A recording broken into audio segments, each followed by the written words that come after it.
বাংলাদেশের সেনাবাহিনীতে হচ্ছে নাকি এই প্রশ্ন যেমন উঠে আসছে, ঠিক সেরকমই শেখ হাসিনা তিনি নাকি বাংলাদেশে ফিরতে চলেছেন এবং সেটা নাকি 23শে মার্চের মধ্যেই। তবে কি আবার বাংলাদেশের রাজনৈতিক পট পরিবর্তন হতে চলেছে? বাংলাদেশের সেনাবাহিনীতে কি হচ্ছে, পাশাপাশি শেখ হাসিনা কি দেশে ফিরতে চলেছেন? আর্মিকে মার্শাল ল জারি করতে যাচ্ছে, এই ব্যাপারগুলা 7 মাস পরেও বাংলাদেশের মানুষের মনে ঘুরপাক খাচ্ছে। বারে বারে ঘুঘু তুমি খেয়ে যাও ধান, এবার ধরা পড়ে গেছো ওরে সোনার চান। পরিস্থিতি এবার ডিফারেন্ট। এদিকে এবার শেখ হাসিনাকে আটকানোর ক্ষমতা আর কারণ নাই। আন্তর্জাতিক সাপোর্ট নিয়ে বাংলাদেশে ঢুকছে। ডক্টর ইউনূস হাসিনার পদত্যাগপত্র না দেখাতে পারায় নিজের ক্ষমতা হারিয়েছে। সারা বিশ্ব এখন অবাক, নিমিষেই বাংলাদেশের ক্ষমতার পালাবদল হয়েছে। রাষ্ট্রপুঞ্জ থেকে বলা হয়েছে আগামী 7 দিনের মধ্যে যদি শেখ হাসিনার পদত্যাগপত্র সাবমিট করতে না পারে ইউনূস গভর্নমেন্ট, তাহলে কিন্তু সঙ্গে সঙ্গে এই ইউনূস গভর্নমেন্ট যেটা তাদেরকে একেবারেই অবৈধ বলে ঘোষণা করে দেওয়া হবে। ডোনাল্ড ট্রাম্প তার ফেসবুক আইডি থেকে পোস্ট দিচ্ছেন যে শেখ হাসিনা বাংলাদেশে ফিরে আসবেন খুব শীঘ্রই। তিনি শেখ হাসিনাকে বাংলাদেশে ফিরিয়ে নিয়ে আসবেন। ঢাকার অভিজাত এলাকায় চলছে গোপন বৈঠক। স্তূপ করা ফাইল ঘেটে ঘেটে দেখা হচ্ছে কোথায় কি আছে। প্রতিটা পাতা থেকে খুঁজে খুঁজে বের করা হচ্ছে গোপন তথ্য। টার্গেট আগামী নির্বাচন। ছক কষছেন 14 জন ইনসাইডার। লক্ষ্য শেখ হাসিনাকে ফেরানো।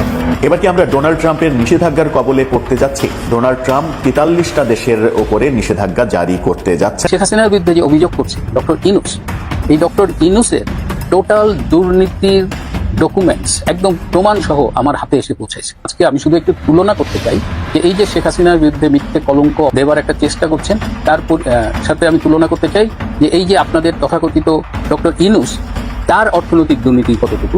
ডক্টর ইউনূস যে গ্যারাকলে পড়েছেন তাতে কিন্তু কোনো সন্দেহ নেই। ডক্টর ইউনূসকে এই বাঘ যে কোনো সময় খেয়ে ফেলবে। তাকে এই বাঘের হাত থেকে বাঁচাতে পারেন একমাত্র শেখ হাসিনা বা তার দল আওয়ামী লীগ। ফলে ডক্টর ইউনূস নিজেকে এবং দেশকে যদি রক্ষা করতে চান, তাহলে তার শেখ হাসিনা এবং তার দল আওয়ামী লীগের সঙ্গে একটি সেনাপ্রধান ওয়াকারুজ্জামান কি সত্যি সত্যি শেখ হাসিনাকে দেশে নিয়ে আসতেছে? জাতিসংঘ মহাসচিবের সাথে সেনাপ্রধান ওয়াকারুজ্জামানের কি হয়েছে তা নিয়ে থাকতেছে আজকের ভিডিওতে বিস্তারিত। বন্ধুরা বুঝতেই পারছেন আজকের ভিডিওটা কতটা গুরুত্বপূর্ণ একটি ভিডিও, দয়া করে কেউ স্কিপ করবেন না।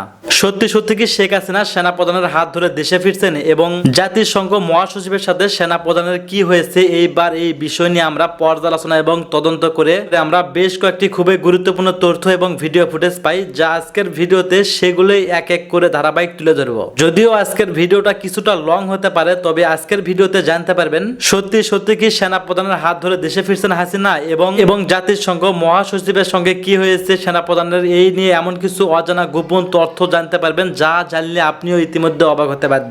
বন্ধুরা চলুন ভিডিওতে আজকে আর বেশি কথা বাড়াবো না, সরাসরি আজকে আমরা চলে যাব মূল ভিডিওতে। জাতিসংঘ মহাসচিবের বাংলাদেশ সফরকালে বিএনপি ডক্টর ইউনূস সরকারের বিরুদ্ধে অবাক করা তৎপরতা চালিয়েছে, নানান অভিযোগ উত্থাপন করেছে। সরাসরি জাতিসংঘ মহাসচিবকেও চেষ্টা করেছে নানান কথা বলতে, যে না ডেমোক্রেসি চাই আমরা, মানে বিএনপি সুর এটা একটা যে আমরা গণতন্ত্রে পদার্পণ করতে চাই। এবং দেখেন আশ্চর্যজনক, আমি এই বিএনপি কি তৎপরতা চালাচ্ছে ডক্টর ইউনূসের বিরুদ্ধে আলোচনা আগেও করেছি। নতুন আরেকটা, গণতন্ত্র ছাড়া প্রত্যেকটা দিন অতিবাহিত হচ্ছে আমির খসরু মাহমুদ চৌধুরী, মানে বাংলাদেশে নাকি গণতন্ত্র নেই।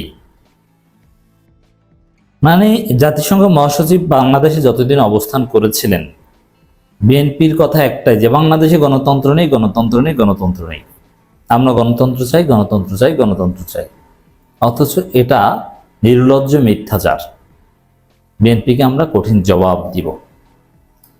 দর্শক, বাংলাদেশের ইতিহাসে 1971 সালের পর এখন যতটা গণতন্ত্র আছে, এত সুন্দর গণতন্ত্র বাংলাদেশে কখনো আসেনি। গণতন্ত্রের প্রত্যেকটা উপাদান আমির খসরুকে জবাব দিচ্ছে। এই যে গণতন্ত্র ছাড়া প্রত্যেকটা দিন অতিবাহিত হচ্ছে, আমির খসরুকে জবাব দিচ্ছিলেন। এই সরকার আমলে এখন যে গণতন্ত্র, এত সুন্দর গণতন্ত্র কখনো ছিল না, এত কার্যকর গণতন্ত্র কখনো ছিল না, এবং মানুষ এটাই চায়, এই ধরনের গণতন্ত্রই চায়। কিভাবে? প্রথমে আসে দেখেন এই সরকার নির্বাচিত কিনা। নির্বাচন মানে কি ম্যান্ডেট, ম্যান্ডেট দুই প্রকার, একটা হচ্ছে পপুলার ম্যান্ডেট আর একটা হচ্ছে ইলেকট্রাল ম্যান্ডেট। এখন গণতন্ত্রের মূল কথা হচ্ছে জনগণের সমর্থন থাকতে হবে। এখন জনগণের মতামত একটা প্রক্রিয়া, ওয়ান অফ দি মেথডস হচ্ছে আপনার ভোট।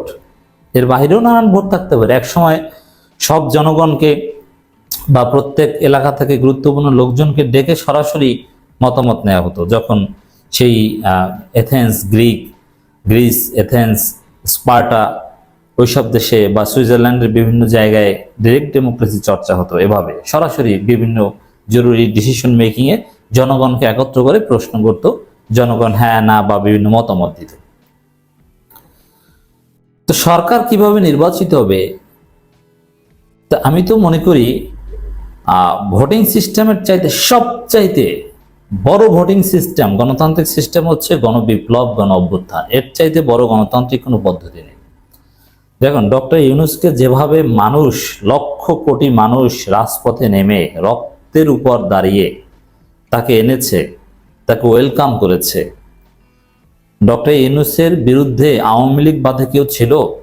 8 আগস্ট বিএনপি সহ মনে মনে চাক বা না চাক সবাই মেনে নিয়েছে না? এর মানে 90% আওয়ামী লীগের লোকজন অনেকে হাফ ছেড়ে বেসেছে যে না, হাসিনা গিয়েছে, ভালো হয়েছে, ডক্টর ইউনূস এসেছে। 90-95% মানুষ ডক্টর ইউনূস সরকারকে নির্বাচিত করেছে। আওয়ামী লীগেরও অনেকে, যারা গত 15 বছর আওয়ামী লীগ করেছেন, এমন অনেকে কিন্তু আমাদের এই বিপ্লবে অংশগ্রহণ করেছিলেন। 90-95% মানুষ ডক্টর ইউনূসকে নির্বাচিত করেছে। আপনি এর চাইতে গণতন্ত্র চান কি? এরপরে আসেন, এর চাইতে ভোট কেন দেয়? 5 বছর পর একটু ভোট দেয়, এমপি নির্বাচিত করব। কিন্তু সরকারের ডিসিশন মেকিং আপনি মতামত দিতে পারেন, কিন্তু এই সরকার যে সিদ্ধান্তগুলো নিচ্ছে সেখানে আপনি ফেসবুকে সমালোচনা করলে কাজ হয়। আপনি উপদেষ্টাকে, মন্ত্রীকে গালাগালি করতে পারেন, তুই তাকারি করতে পারেন, যেমন আমি নিজে মাহফুজ যে বলেছি অনেকবার, কিচ্ছু হবে না। ডক্টর ইউনূসকে ইউনূসে বলেন, কোনো সমস্যা নেই, ডক্টর ইউনূস মাইন্ড করবে না। আপনি এই উপদেষ্টাদের সকাল সন্ধ্যা ল্যাংটা হয়ে গালাগালি করেন, কোনো সমস্যা নেই, আপনাকে পুলিশ ধরবে না। এর মানে মত প্রকাশের স্বাধীনতা এটা গণতন্ত্রের অন্যতম উপাদান। মত প্রকাশের স্বাধীনতা যে মানের আছে, বাংলাদেশের ইতিহাসে সরকার প্রধানকে এভাবে আপনি ইউনূসে বলতে পারতেন, এরকম কোনো সুযোগ ছিল? উপদেষ্টাদের তুই তাকারে যা ইচ্ছা তা বলতে পারতেন ক্যামেরার সামনে, ঢাকা বিশ্ববিদ্যালয়ে বসে? অসম্ভব ছিল, কিন্তু এখন কিন্তু সেটা সম্ভব হচ্ছে। আপনি যা ইচ্ছে তা বলতে পারেন, আপনি সভা সমাবেশ করতে পারেন, কোনো সভা সমাবেশে বাধা দেওয়া হচ্ছে না, নির্বিঘ্নে করতে পারছেন। তো এর চাইতে গণতন্ত্র আর কি চান?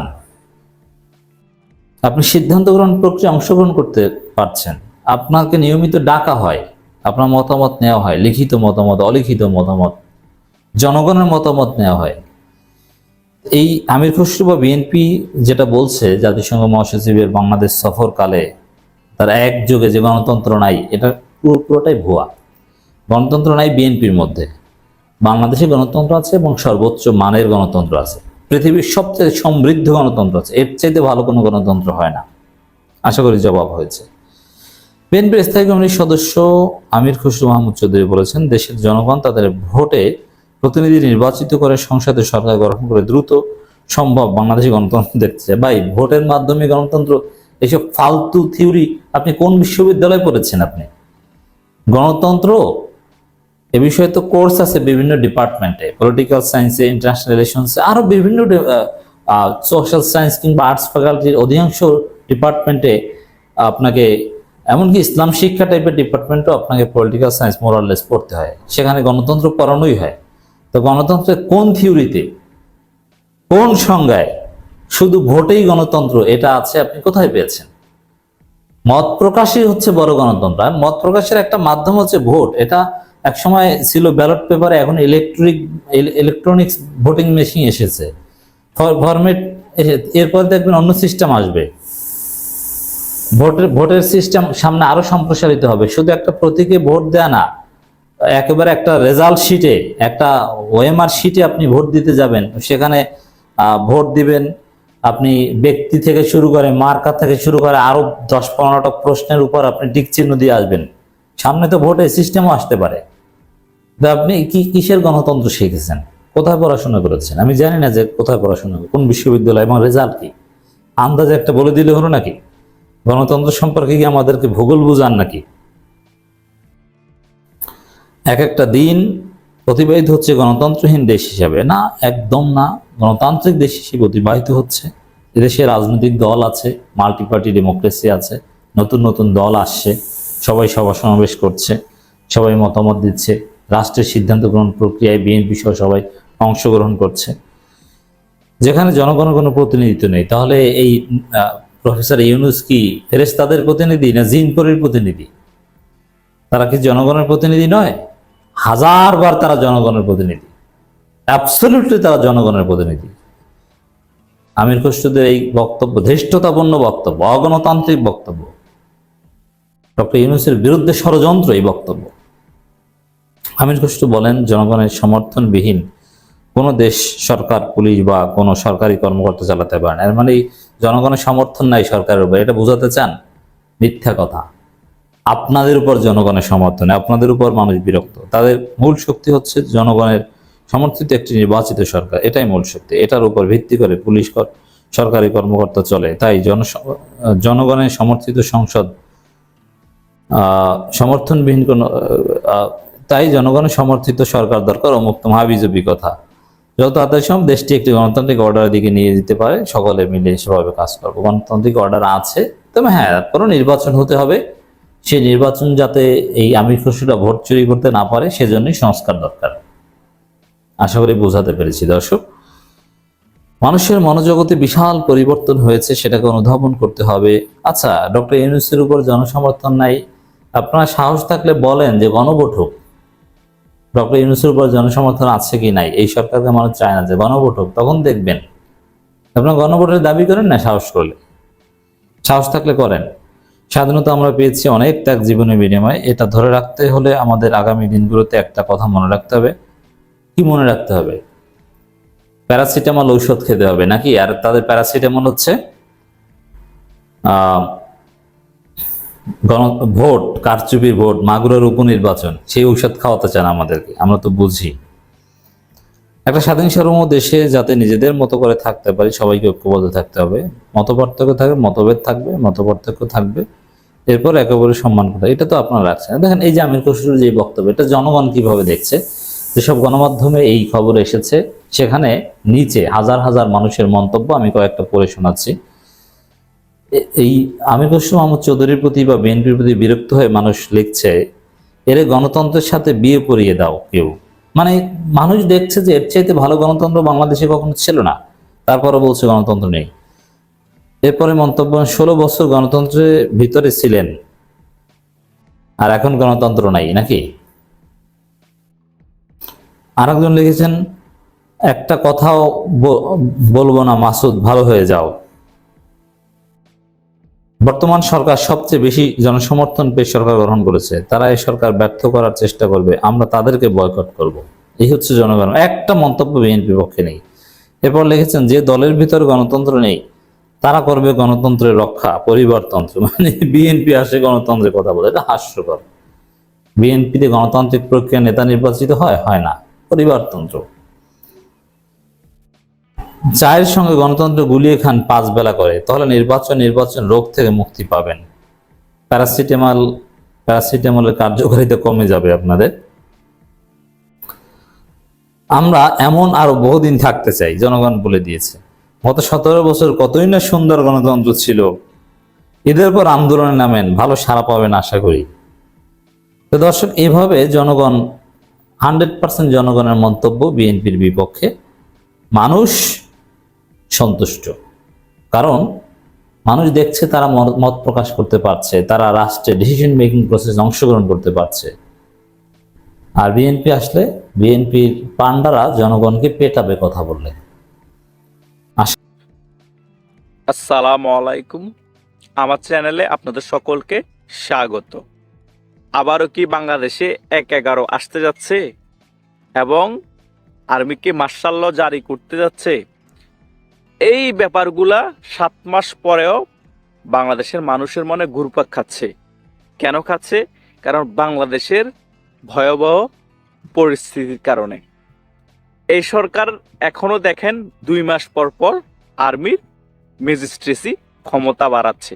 ধরতে গেলে আর্মি কিন্তু প্রশাসনিক লাইনটা দেখতেছে।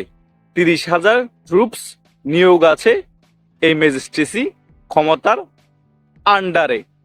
তারপরও বাংলাদেশের আইন শৃঙ্খলা নিয়ন্ত্রণ করা যাচ্ছে না এবং পুলিশ ক্লিক করতেছে না। পুলিশ দিন দিন শুধু দুর্বল হচ্ছে। পুলিশকে প্রেসার দিয়ে শুধু আওয়ামী লীগের নিরীহ কর্মীদেরকে গ্রেপ্তার করা হচ্ছে। এভাবে একটি দেশ চলতে পারে না। বিএনপি যতই নির্বাচনের কথা বলুক, ভিতরে ভিতরে কিন্তু বিএনপির একটা ভয় কাজ করছে যে বাংলাদেশে নির্বাচন ওরা দিতে যাচ্ছে না। কারণ সার্জিস আলম, হাসনাত আব্দুল্লাহ, নাহিদ ইসলাম আরো অনেক যারা সমন্বয়ক আছে তারা একটি নতুন দল করেছে। তারা ভালো করেই জানে আওয়ামী লীগ যদি কখনোই ক্ষমতায় আসে তাদের কি পরিণতি ভোগ করতে হবে। আর বিএনপিও যদি ক্ষমতায় আসে, আমরা 5 আগস্টের পরে যেসব বক্তব্য দিয়ে তারেক রহমানকে ছোট করেছি, বিএনপিকে ছোট করেছি, বিএনপি কিন্তু ছাড়বে না। বিএনপি অনেক বড় দল। এই সকল বিষয় চিন্তা করে দেশে একটা হযবরল অবস্থা। আর এনসিপি যে নাগরিক পার্টির যে দলটা হয়েছে তারাও কিন্তু নির্বাচন দিতে যাচ্ছে না। কারণ তারা মাত্র তাদের দল স্টার্টিং করেছে। তারা বাংলাদেশের মধ্যে এখনো তাদের অবস্থান দৃঢ় করে নাই। এখনো সাংগঠনিকভাবে তারা অত স্ট্রং না। ঢাকা কেন্দ্রিক তারা একটু স্ট্রং আছে পাবলিসিটির কারণে, কিন্তু সারা বাংলাদেশ লাগবে নির্বাচন করতে হলে। তারা যদি 20-25টাও আসন না পায়, তারা ফাইট ব্যাক করবে কিভাবে? বিএনপির সাথে ফাইট দিবে কিভাবে? আর আওয়ামী লীগ ক্ষমতা আসলে তারা টিকে থাকবে কিভাবে? তারা তো নিশ্চিহ্ন হয়ে যাবে। তাই তারা নির্বাচন থেকে দূরে রাখতে যাচ্ছে বাংলাদেশের জনগণকে। বাংলাদেশের জনগণকে বোঝানো হচ্ছে দেশের সংস্কার প্রয়োজন, 5 বছর কোনো নির্বাচন না হোক, দেশে হযবরল অবস্থা হতে থাকবে। আর আরবি প্রধানও কিন্তু এই সকল বিষয় অবজার্ভ করছে। তিনি 18 মাসের একটা সময় বেঁধে দিয়েছে। এই 18 মাসের মধ্যে যদি নির্বাচন না হয়, হয়তো তিনি এই সরকারকে সহযোগিতা করা ছেড়ে দিবে। আর 18 মাসের আগেও যদি বাংলাদেশের পরিস্থিতি অনেক ভয়াবহ খারাপ হয়ে যায়, তখনও হয়তো তিনি এই সরকার থেকে ক্ষমতা নিয়ে মার্শাল ল জারি করতে পারে। আর মার্শাল ল যদি জারি হয়ে যায়, তাহলে সব থেকেও বেনিফিট পাবে বাংলাদেশ আওয়ামী লীগ। কারণ বাংলাদেশ আওয়ামী লীগ তখন রাজনীতি করার সুযোগ পাবে। শেখ হাসিনা এর আগে যদি বাংলাদেশে ফিরতে না পারে প্রধানমন্ত্রী হিসাবে, তখন কিন্তু বাংলাদেশে শেখ হাসিনা ফিরতে পারবে আর্মির তত্ত্বাবধানে। প্রধানমন্ত্রী হিসেবে না ফিরলেও বাংলাদেশ আওয়ামী লীগের সভানেত্রী হিসেবে ফিরবে। কারণ 1-11 সরকার থাকলে ওই রকম ভাবে যদি মার্শাল ল জারি হয়ে সরকার গঠন হয়, আর্মি শাসন করে, তাহলে কিন্তু সকল দল সমানভাবে রাজনীতি করতে পারে। আর যারা অপরাধী তাদের সকলকে কিন্তু সাজার আওতায় আনবে আর্মি। একটি রাজনৈতিক দলকে টার্গেট করবে না, শুধু আওয়ামী লীগকে অ্যারেস্ট করবে, আওয়ামী লীগকে ধরে নিয়ে যাবে তা না। বিএনপি এই 7-8 মাসে যেসব কার্যকলাপ করেছে, জামাতের লোক যেসব খারাপ কার্যকলাপ করেছে, তাদেরকেও কিন্তু আইনের আওতায় আনা হবে এবং ডক্টর ইউনূসকে হয়তো অ্যারেস্ট করা হতে পারে এবং অনেক সমন্বয়কে কিন্তু অ্যারেস্ট হতে পারে। তাদেরও কিন্তু মনে এই ভয় আছে। কিন্তু এখনো বলা যাচ্ছে আর্মি এই সরকারকে এখনো সাপোর্ট দিয়ে যাচ্ছে। কিন্তু বেগতিক আরো অবস্থা হয়ে গেলে দেশের পরিস্থিতি যখন আরো খারাপের দিকে চলে যাবে, ধর্ষণ, খুন তো এখন আনলিমিটেড হয়ে গিয়েছে। আর একটু যখন আরো খারাপ যাবে, তখন আর্মি বাধ্য হয়ে সে মার্শাল ল জারি করবে।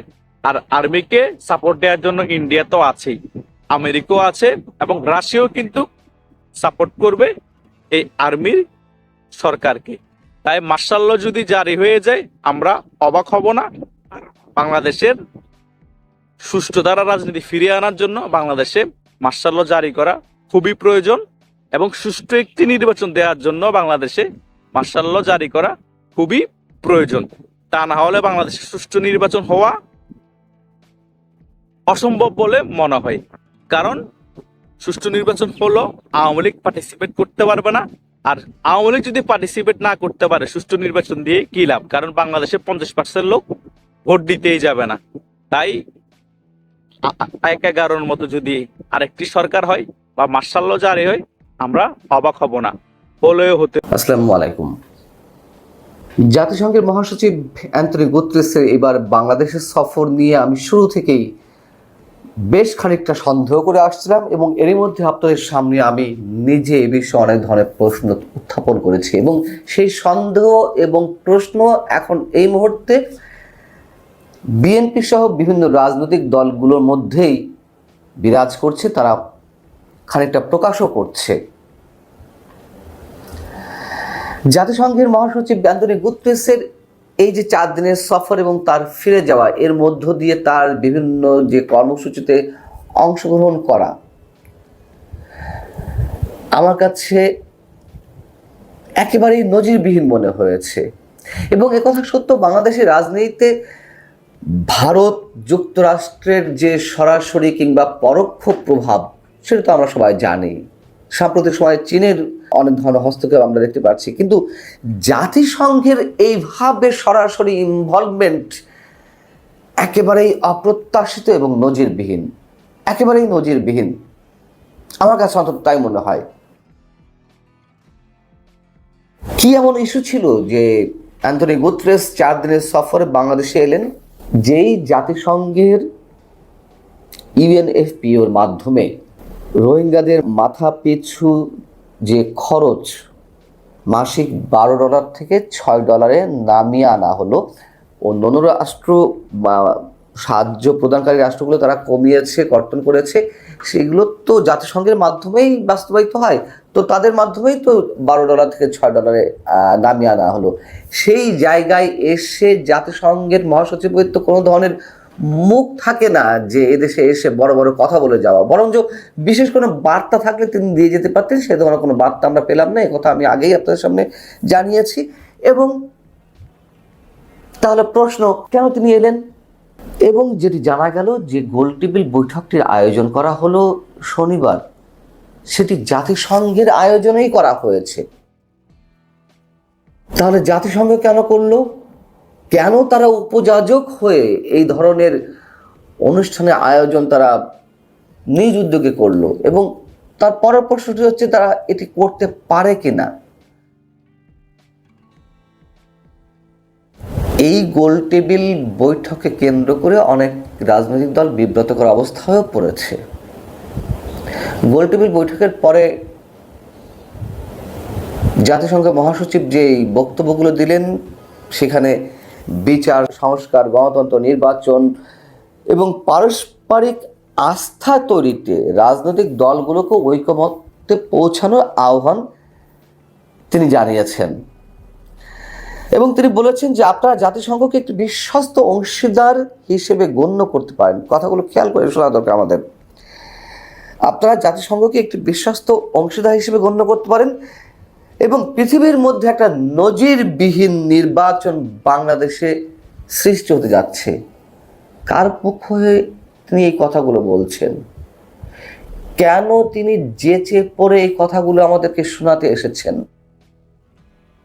কেউ কি জাতিসংঘের সহায়তা চেয়েছে নির্বাচন অনুষ্ঠানের জন্য? আমি এর আগে যে কথাগুলো বলছি সেই কথাগুলো আবারও খুব গুরুত্বের সঙ্গে তুলতে চাই এবং তুলছি। জাতিসংঘের হস্তক্ষেপ কেউ চেয়েছে সংস্কার প্রক্রিয়ায়, বিচার প্রক্রিয়ায় এবং নির্বাচন অনুষ্ঠানের জন্য? তিনি এই সবক দিয়ে গেলেন। তিনি এই সবকগুলো দেওয়ার সুযোগ কেন পেলেন? সরকারই করে দেওয়ার চেষ্টা করেছে, সরকার করে দিয়েছে। এর সঙ্গে জামাতে ইসলামী এবং জাতীয় নাগরিক পার্টির ছাত্রদের নতুন দল এনসিপি তারা করে দিয়েছে। তার কারণ জাতিসংঘ মহাসচিবের যে গোলটেবিল বৈঠক, সেখানে সংস্কার ইস্যুতেই নানান ধরনের মতানৈক্যতা ফুটে উঠেছে রাজনৈতিক দলগুলোর মধ্যে। প্রশ্ন হচ্ছে যে বিএনপি কেন গেল এই ধরনের বৈঠকে? না গিয়ে হয়তো উপায় ছিল না, তাদের সামনে সম্মান রাখা না রাখার বিষয়টি চলে এসেছে। কিন্তু বিএনপি প্রশ্ন অ্যারাইজ করতে পারত। সরাসরি সরকারের কাছে বিএনপি প্রশ্ন করা উচিত যে এই ধরনের প্রোগ্রাম কেন জাতিসংঘ করে, এবং বিএনপি সেই প্রোগ্রামে গেলেও এ সম্পর্কে অনেকটা খোলামেলায় মির্জা ফখরুলের বক্তব্য বেরিয়ে এসেছে। বিএনপি যে ক্ষুব্ধ বা মির্জা ফখরুল ইসলামের যে ক্ষোভ সেটি প্রকাশ পেয়ে গেছে। যেটা বলছিলাম যে বিএনপি কেন গেল, হ্যাঁ বিএনপি আরেক দিক থেকে বলা যেতে পারে যে যেহেতু সম্মান রক্ষার বিষয়, বিএনপি এই বৈঠকটি অ্যাভয়েড করতেও পারত। জাতিসংঘ মহাসচিবের সাথে তারা আলাদা সৌজন্য সাক্ষাৎ করতে পারতেন বিএনপি নেতারা, তারপরেও গেছেন। যাওয়ার পরে সাংবাদিক প্রশ্নের জবাবে মির্জা ফখরুল ইসলাম আলমগীর যে কথাটি বলছেন যে জাতিসংঘ মহাসচিব সংস্কারের ব্যাপারে কোনো কথা বলেননি, কথা তো আর তিনি সেভাবে বলবেন না। তিনি যে সব রাজনৈতিক দলগুলোকে নিয়ে বসেছেন নির্বাচন সংস্কার ইস্যুতে এবং পরোক্ষ প্রত্যক্ষভাবে অনেক কথাই বলেছেন। তবে মির্জা ফখরুল ইসলাম আলমগীর কিভাবে কথাটা বললেন আমি ঠিক বুঝতে পারছি না। যাই হোক, তিনি বলছেন যে এটি আমাদের অভ্যন্তরীণ বিষয়। হয়তো মির্জা ফখরুল ইসলাম আলমগীরও এই বিষয়টি স্কিপ করে যাওয়ার চেষ্টা করছিলেন সাংবাদিকদের সামনে। মূলত এখানে সংস্কার যে কমিশনগুলো করা হয়েছে সেই বিষয়গুলো জাতিসংঘ মহাসচিবকে অবহিত করা হয়েছে। যে বিভিন্ন বিষয়ে সংস্কারের জন্য কমিশন গঠন করা হয়েছিল, সেই কমিশনগুলো বা কেন জবাব দিয়ে করতে গেলেন জাতিসংঘ মহাসচিবের কাছে? এগুলো কি জাতিসংঘ মহাসচিবের টাকায় হয়েছে এই কমিশনগুলো? কেন তারা বিভিন্ন বিষয় তার সামনে তুলে ধরতে গেলেন? মির্জা ফখরুল পরবর্তীতে যে বক্তব্যটা দিয়েছেন বা তার মুখ থেকে যে শব্দগুলো বেরিয়ে এসেছে, সেটি যে একটা ভয়ঙ্কর প্রশ্নের জায়গা থেকে এই শব্দগুলো বেরিয়ে এসেছে তা আমরা স্পষ্ট বুঝতে পারি। তিনি বলছেন যে আসলে এই গোল টেবিলটা আমি ঠিক বুঝিনি, মানে বোঝার মতো বিষয় না আর কি। তিনি এমনভাবে কথা বলে ফেলেছেন, ক্ষোভ প্রকাশ করেছেন, রীতিমতো বিস্ময় প্রকাশ করেছেন। এবং জামাতে ইসলামীর পক্ষ থেকে সেখানে নির্বাচন, সুষ্ঠু নির্বাচন, বিচারিক প্রক্রিয়া, টেকসই গণতন্ত্র, জাতীয় ঐক্য ইত্যাদি বিষয় জাতিসংঘ মহাসচিবের সামনে উত্থাপন করা হয়েছে। আর জাতীয় নাগরিক পার্টি তা তো পারলে সব কিছু ঢেলে দিয়ে উদারভাবে একটা বিচার সালিসের মাধ্যমে জাতিসংঘের কাছ থেকে পারলে সব কিছু আদায় করে নেয়, এমন একটা অবস্থা। আমরা ভারতকে আমাদের মুরব্বী মেনেছি, আমরা যুক্তরাষ্ট্রকে মুরব্বী মেনেছি, এখন সাম্প্রতিক সময়ে কেউ কেউ চীনকে মানছি। এখন পারলে জাতিসংঘ আমাদের সব কিছু করে দিয়ে যাও। নাগরিক পার্টির আহ্বায়ক নাহিদুল ইসলাম তিনি জুলাই সনদ থেকে শুরু করে সংবিধান পরিবর্তন, গণপরিষদ নির্বাচন, বিচার প্রক্রিয়া সব কিছু বিষয় সেখানে মামাবাড়ির আবদারের মতন তুলে ধরেছেন। সরকার এ ধরনের একটি অনুষ্ঠানের আয়োজন করতে পারত, যদিও সেটা প্রশ্নের সম্মুখীন হতো। সরকার খুব সুকৌশলে জাতিসংঘকে দিয়ে এই গোলটেবিল বৈঠকটির আয়োজন করেছে, যেটি আরও বেশি সন্দেহজনক। বেশি চালাকি করতে গেলে ধরা পড়ে যেতে হয়, কথা আছে না। এখন সবার কাছে স্পষ্ট খোলাসা। এবং এই প্রশ্ন আবারও খুব গুরুত্বের সঙ্গে তুলছি, অ্যান্টনি গুতেরেস কাদের এজেন্ডা বাস্তবায়ন করতে বাংলাদেশে এসেছিলেন? কি কারণে বিশেষ একটি পক্ষের এজেন্ডা বাস্তবায়নের জন্য বাংলাদেশ সরকারের, জনগণের কোটি কোটি টাকা খরচ করা হলো? কেন তিনি এ ধরনের মুরব্বীপনা, মোরলগিরি করে গেলেন? এবং এ কথা স্পষ্ট, জাতিসংঘ এ ধরনের কোনো কার্যক্রমে অংশ নিতে পারে না উপযাজক হয়ে। যদি কোনো রাষ্ট্রের নির্বাচনী প্রক্রিয়া, সংস্কার প্রক্রিয়ায় ইনভলভ হতেই হয় প্রত্যক্ষভাবে, এবং বিশেষ করে নির্বাচনের জন্য, অবশ্যই জাতিসংঘের এসব বিষয়ে মেম্বার কান্ট্রিগুলোর ক্ষেত্রে রেজলিউশন আনতে পারে এবং সে অনুযায়ী তারা কাজ করতে পারে। কিন্তু সেই ধরনের কিছু না করে জাতিসংঘের সাম্প্রতিক সময়ে যে ভূমিকা, নিঃসন্দেহে অনেক বেশি প্রশ্নবিদ্ধ এবং অবশ্যই অনেক সন্দেহজনক। ধন্যবাদ প্রিয় দর্শকবৃন্দ, আমাদের ফুল ভিডিওটি দেখার জন্য আপনাকে জানাই অসংখ্য অসংখ্য ধন্যবাদ। তো বন্ধুরা, এতক্ষণ আপনারা যে ভিডিও ফুটেজগুলো দেখতে পেয়েছেন সামাজিক যোগাযোগের মাধ্যমে, বিশেষ করে আজকের ভিডিওতে, যে জাতিসংঘর সাথে, যে জাতিসংঘ সাথে যে ভিডিওটি দেখলেন, আজকের ভিডিওটি নিয়ে আপনাদের কী মন্তব্য অবশ্যই কমেন্ট বক্সে কমেন্ট করতে ভুলবেন না। আর হ্যাঁ, এমন নিত্য নতুন আপডেট খবর সবার আগে পেতে চাইলে এখনই আমাদের এই পিচ্চি সাকিব ইউটিউব চ্যানেলটি সাবস্ক্রাইব করুন। ধন্যবাদ।